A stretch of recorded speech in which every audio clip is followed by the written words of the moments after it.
Are you saying they ran? Cowardice was not in Ringo nor Curly Bill's nature. No, sir. I never said they were running scared. They just wanted me out in the open. Time to dance with the devil! You working for Wyatt Earp? That some bitch Earp send you to kill me?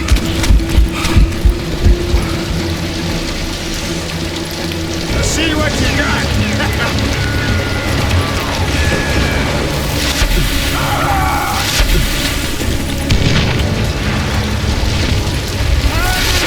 Scared little puppy! Damn! Shit! You're dead!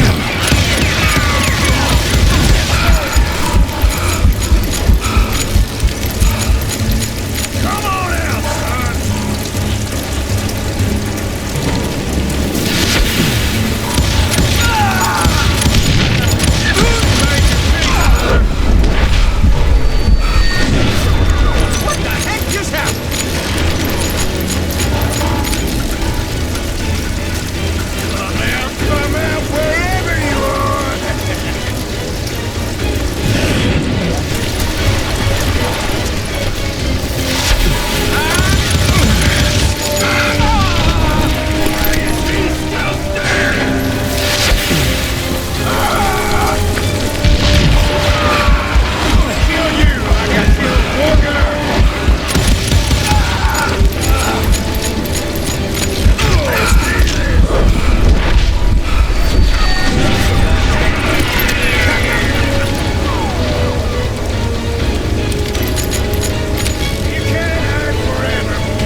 Just gave me no choice but to take his life.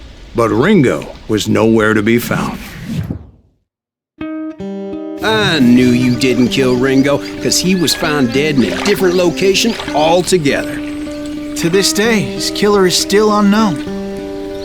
Indeed. Took me a few months before I finally tracked his ass to West Turkey Creek Canyon.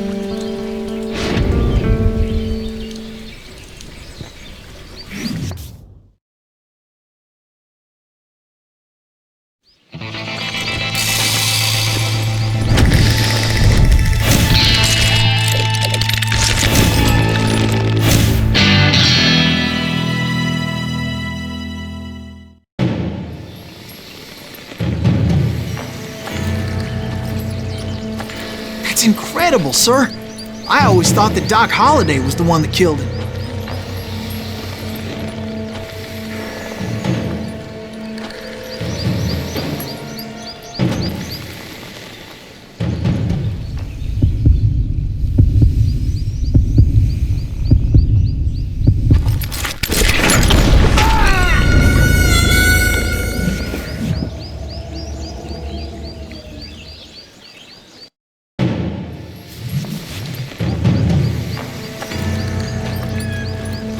That's incredible, sir.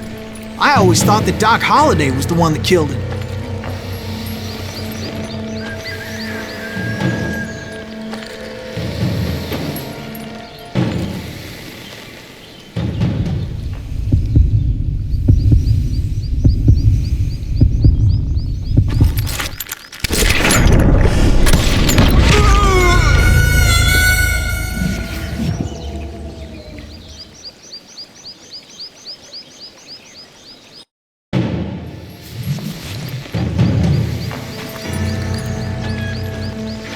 That's incredible, sir. I always thought that Doc Holliday was the one that killed him.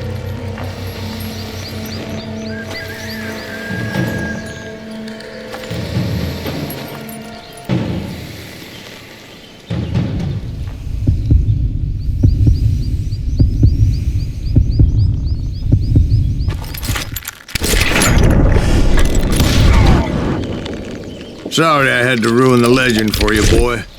But the legend ain't always true. Doc Holliday had nothing to do with the death of Johnny Ringo.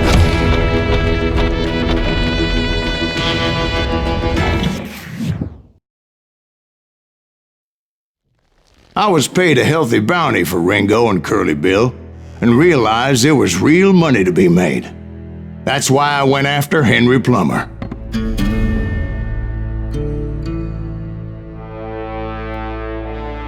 Now, wasn't he the sheriff who augmented his income by shaking down miners and robbing gold shipments? That's the one. Oh, yeah, I remember him. He ran that gang of thieving outlaws called the Innocents. So it's true that you went toe-to-toe with him? Indeed I did, son. Indeed I did.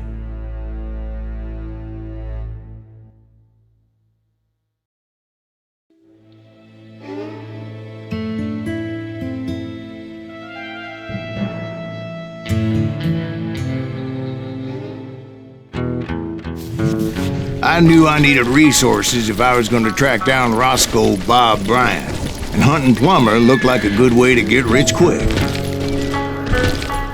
As the local vigilantes exposed him as the leader of the bandits, and put a generous price on his head.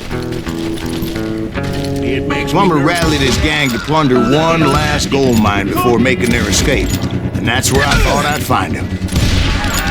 As my late father pointed out to me more than once, God made men, and Samuel Colt made them equal.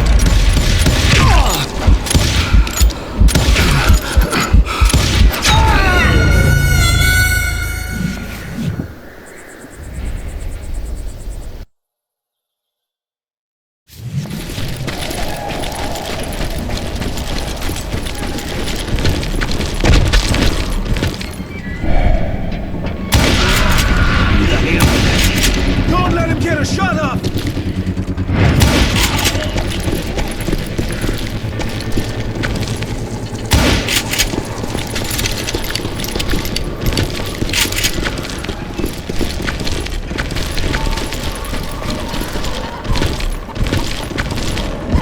I knew that dynamite wasn't mine, so I decided the polite thing would be to return it. It was the biggest gold rush since Sutter's Mill in '48. Unfortunately, prospectors weren't the only ones drawn to those riches.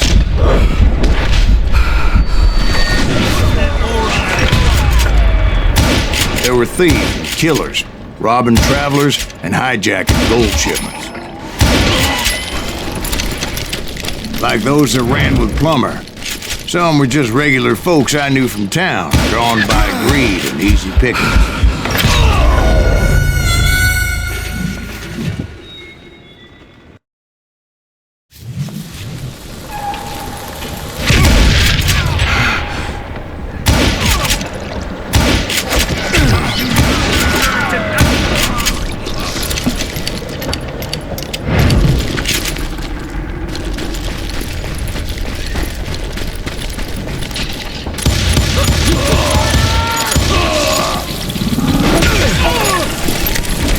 Charlie Crow, the blacksmith. James, who worked in the stable. Sam and Jeremiah Barber, the butcher's son. Plummer had a lot of men on his payroll. A hell of a lot. That son of a bitch pretended to protect the public with one hand, while stealing them blind with the other. Of course, the rest were veterans of the Civil War. Stone-cold killers trained on the bloody fields of Shiloh and Antietam. Show yourself! I thought I was some kind of hero.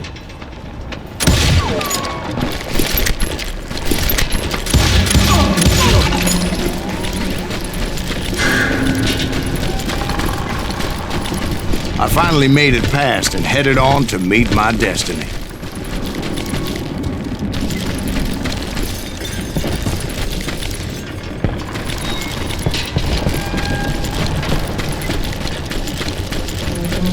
But first, I had something I needed to figure out.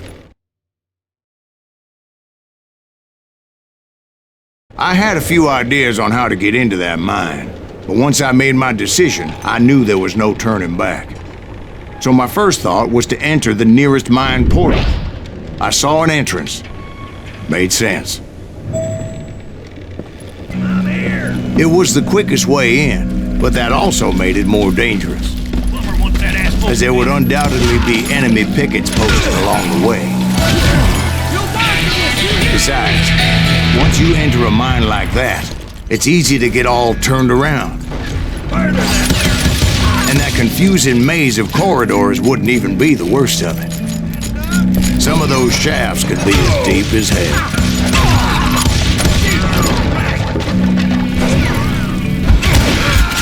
A single stumble or misstep can easily end in a deadly plunge to oblivion.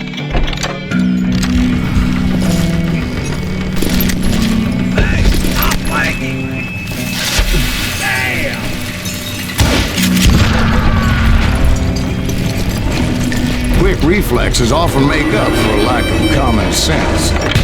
Luckily, I was never one to be easily bushwhacked. I would just need to be careful not to blow myself to kingdom come. With all that gunpowder and dynamite everywhere, a body has to know what he's shooting at. You'll die for this, you hear me? One wrong bullet could have turned that mine into a dad-blasted tube.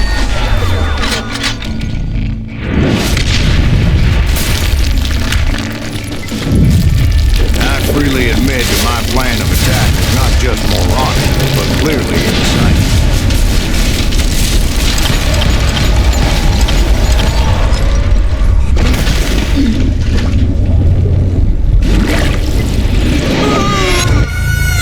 It's a good thing that I abandoned that ridiculous plan before I even tried it. Instead, I spotted a ladder, a way into the mine from the opposite side.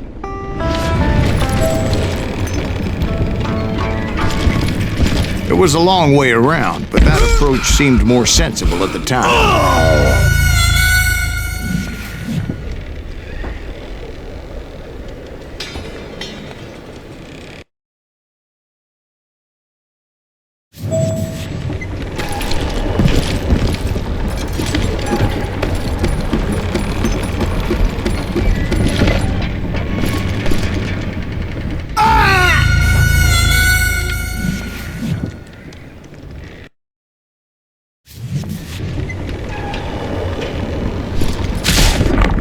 Determined not to give up, however.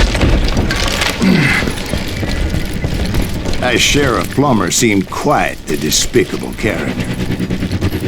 When the vigilantes discovered what the sheriff was up to, people were outraged.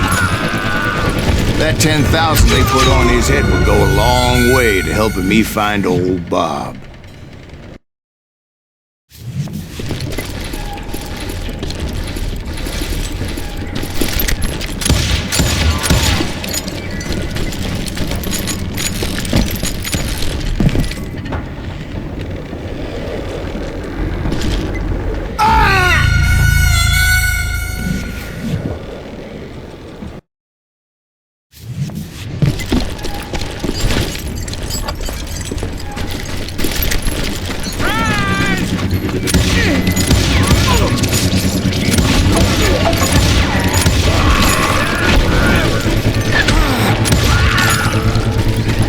And I had made it my mission to settle that score come hell or high water.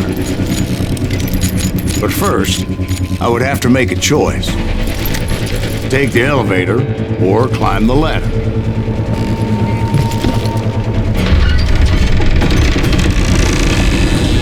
I picked the more convenient and more dangerous route.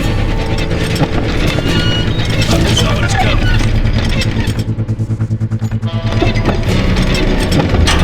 Shout yourself, Gunner.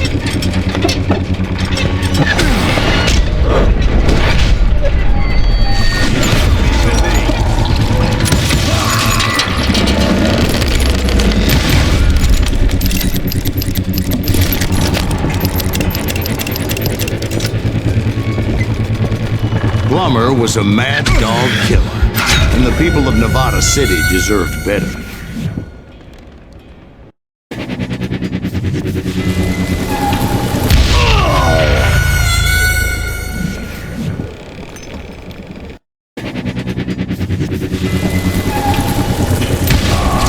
Right, well, he was the sheriff of both places at one time or another, but that's neither here nor there.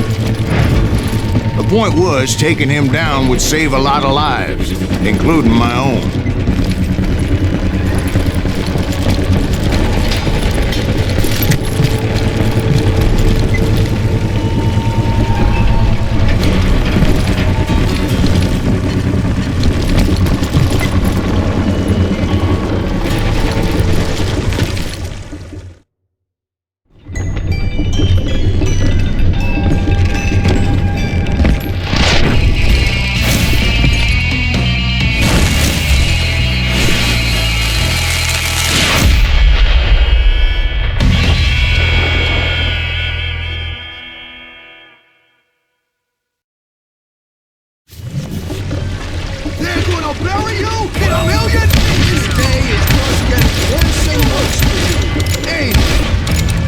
Henry Plummer was clearly unhinged, and I could see right away that this was going to take some doing.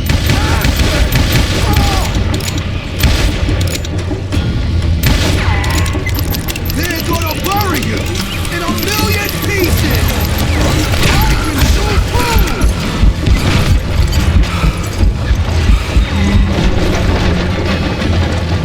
Show yourself!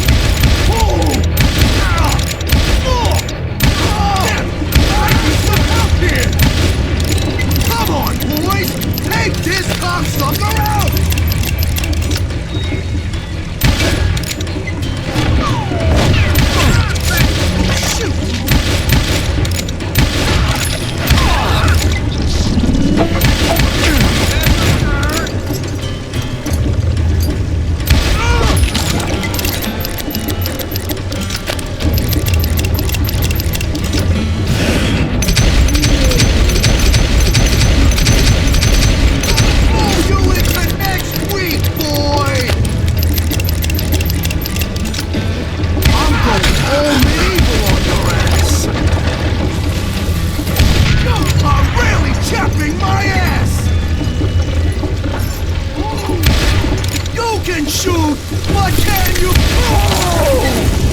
So that's how Henry Plummer died.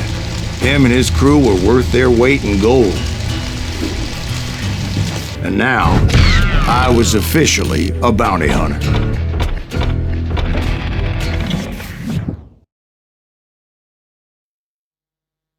So, did you finally go after that Bob feller? Well, I heard word he was in Kansas with John Wesley Hardin. So that's where I went. Where in Kansas? Abilene. Why do you ask, Ben? No reason. Was Hardin as fast as Ringo? Ringo was fast, but John Wesley was as fast as the devil himself.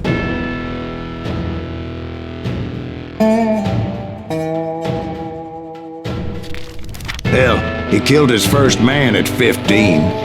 From that day forward, he had a price on his head and wouldn't back down for nobody, not even Wild Bill Hickok himself.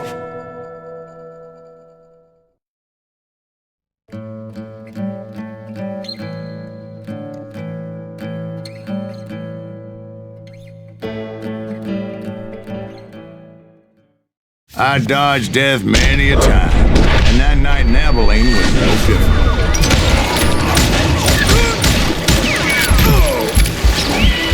I was there with the intention of finding that bastard Bob and collecting the bounty on John Wesley.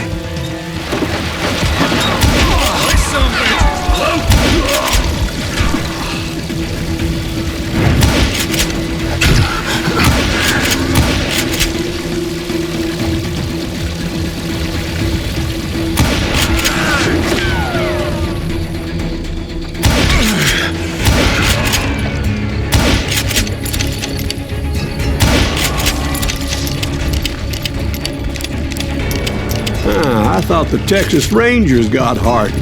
Yeah, that's what they want you to believe. It was cold and a witch's tit and a brass bra that night as I fought my way past his loyal compadres to the very same saloon we're sitting in today. Look around and imagine this place painted in blood. Hardin was waiting for me, and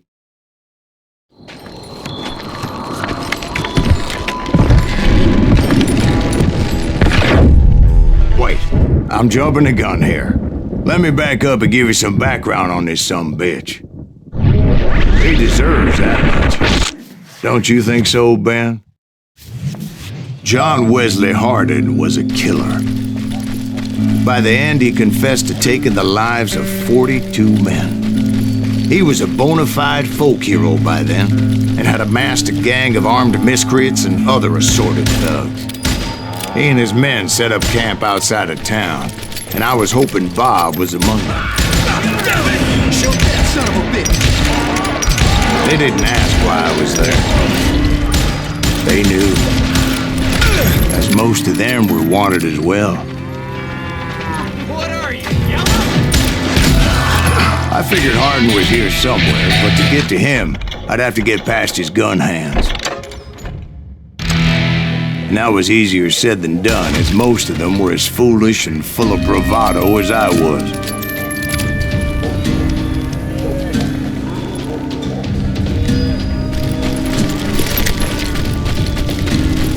I had to spill a lot of blood to find out Hardin wasn't in that camp. He was carousing in town with his closest friends. Hardin's boys apparently didn't want me to reach the Bull's Head. Some were hightailing it into town to inform their jefe of my unwelcome presence.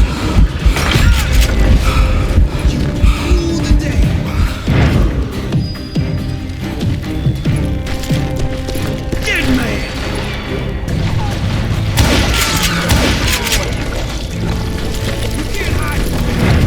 Tell Hardin someone's coming for him!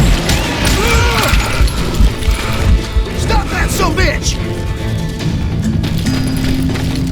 Let the boys know we got another law dog.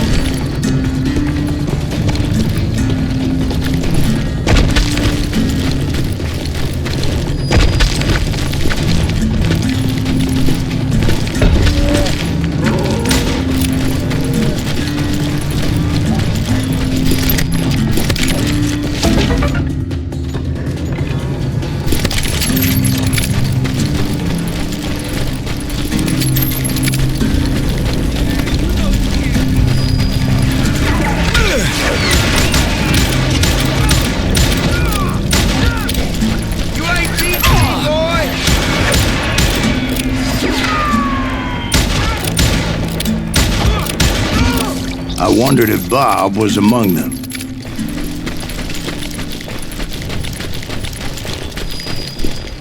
And I steeled myself for the fight ahead.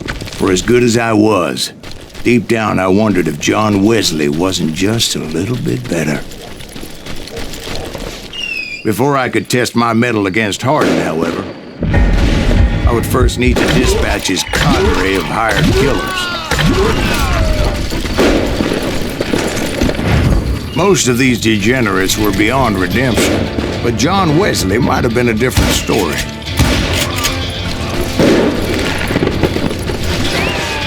I didn't learn until later that that night was in fact his birthday celebration.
think I already mentioned that I found Harding in this very saloon.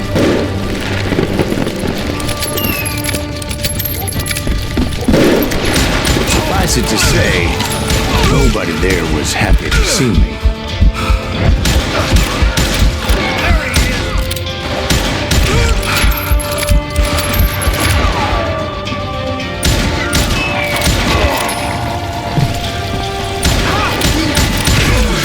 In fact, I felt a certain hostility.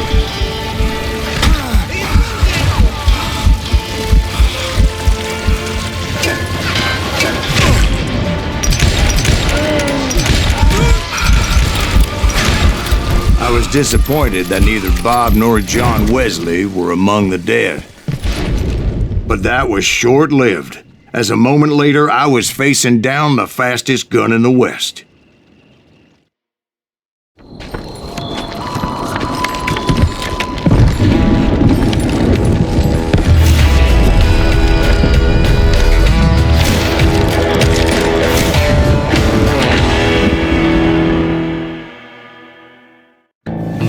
I felt a bolt of adrenaline, or maybe that was fear.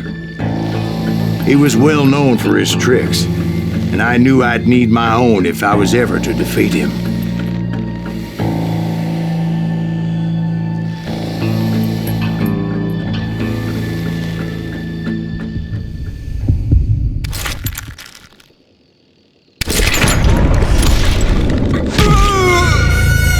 No, wait!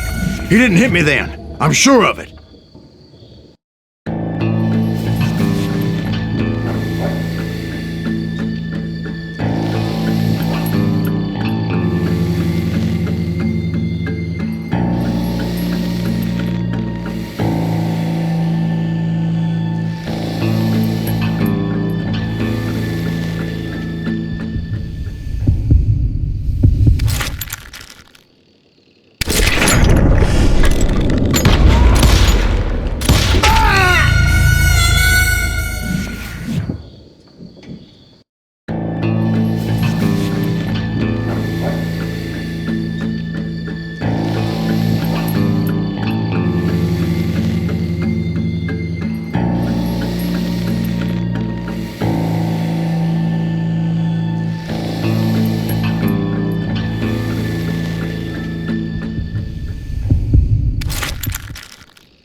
I felt a bolt of adrenaline, or maybe that was fear. He was well known for his tricks, and I knew I'd need my own if I was ever to defeat him.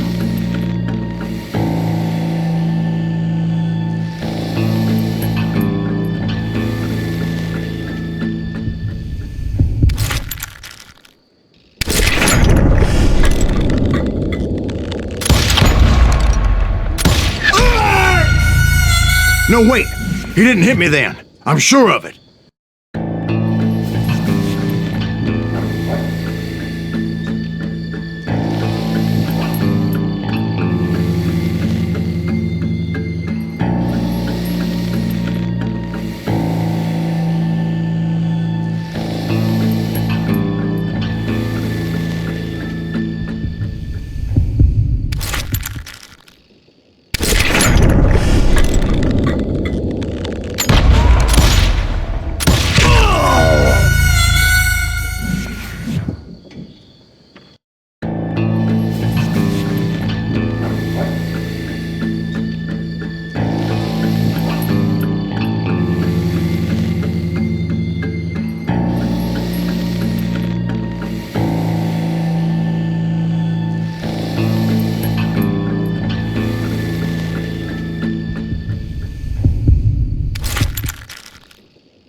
felt a bolt of adrenaline. Or maybe that was fear. He was well known for his tricks, and I knew I'd need my own if I was ever to defeat him.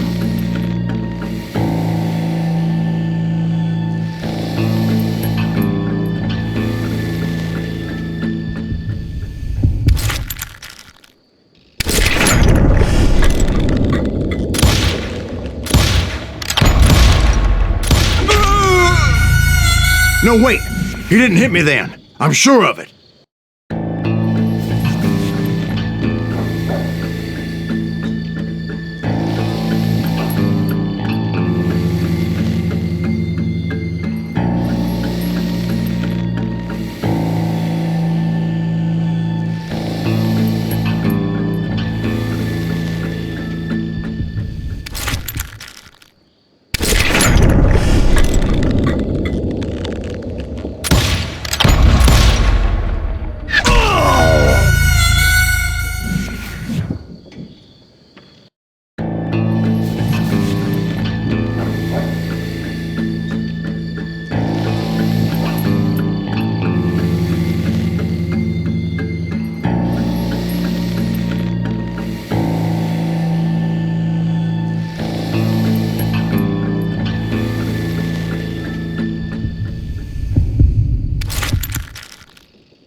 I felt a bolt of adrenaline. Or maybe that was fear. He was well known for his tricks, and I knew I'd need my own if I was ever to defeat him.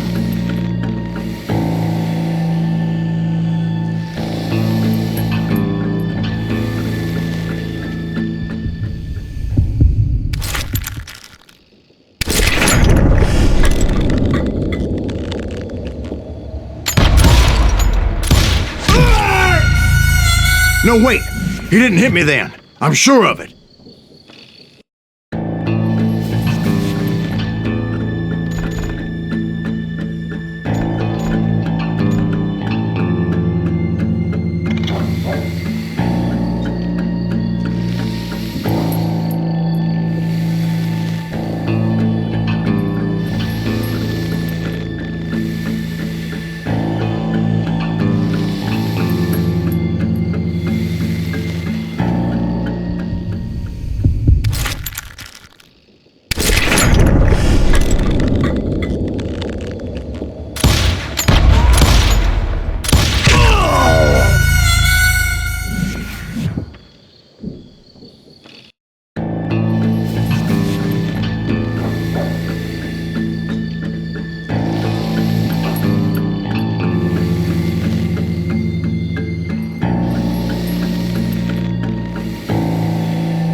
was faster than greased lightning. But being inebriated as he was, he didn't count his shots. And now, he was at my mercy. So he didn't die? No, I sent him to prison. Years later, after he was free, some restless avenger took his life. Shot him in the back in a saloon just like this one. Anybody up for another beer? Ben?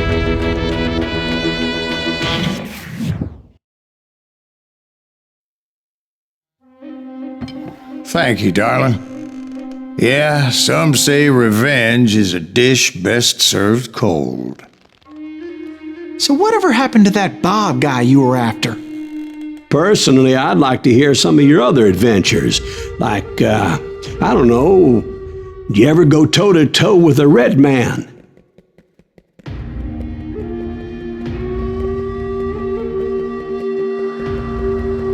Yes, I did, Ben.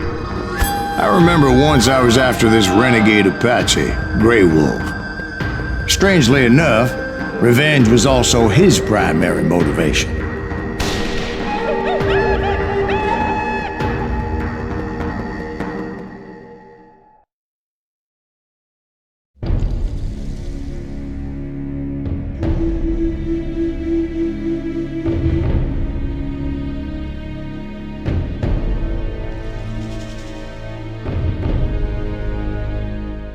A bounty was put on Grey Wolf's head, and that's how I came to hunt him in the mountains. Mountains so high they tickled the nether regions of heaven.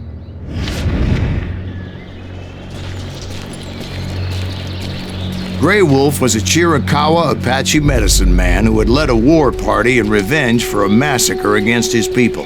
The U.S. Army had attacked his tribe during his daughter's sacred sunrise ceremony, and the slaughter was unspeakable. I understood his anger, as there's nothing more traumatic than seeing those you love die in a cruel and painful death. Right from the beginning, I couldn't shake the feeling that Grey Wolf was watching my every move. He led a band of young Apache warriors who wanted retribution and were more than willing to die for him.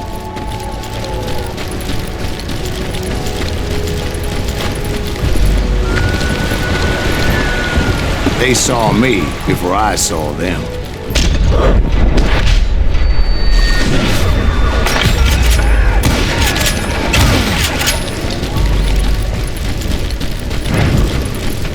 And it crossed my mind that maybe this wasn't such a good idea. But now that the shooting had started, there was no backing down.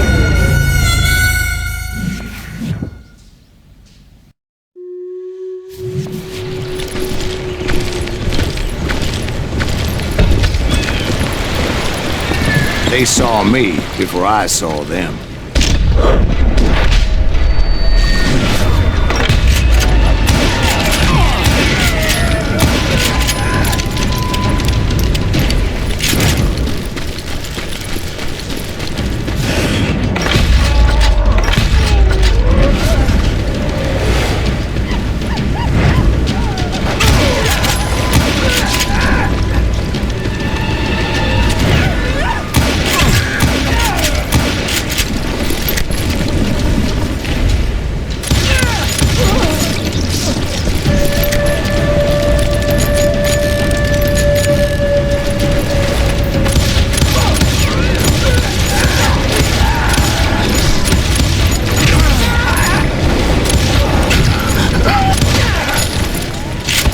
It was rugged country, the winter home of the Chiricahuas, and that's why they had retreated there.